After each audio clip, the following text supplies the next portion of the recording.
That you love stand-up comedy. At one point, you considered trying stand-up. That is definitely a no. In her first appearance on TV after 10 years away, she revealed one of her most interesting plans from youth. But it was so surprising that Jimmy Fallon couldn't hold back his laughter.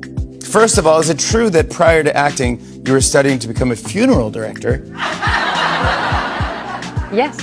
That was the one I didn't think! It's no mystery that the actress was quite intense before becoming a mother, but if there's something stranger, it's meeting someone who wanted a funeral home, although her reasons justified that interesting purpose quite well.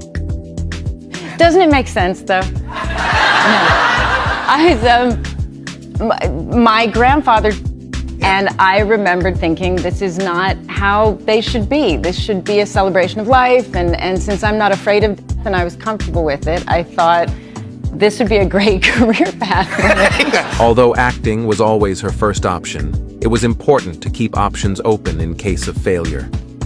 Obviously, success came quickly for the actress, but even with a solid career, Angelina continues to think of ways to make a living.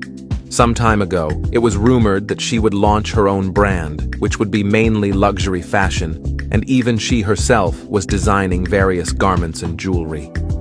However, before fame, the options were different, and everything was ready to learn about the tempting profession. It sounds like this very strange, eccentric, dark thing to do, but in fact, I lost my grandfather, and I was very upset with his funeral. And so we discussed that maybe there are ways where this whole idea of how somebody passes and how a family deals with this passing and what this should be addressed in a different way. If this acting thing didn't work out, that was going to be my backup. Maybe it's too late to resume those desires, but what Jolie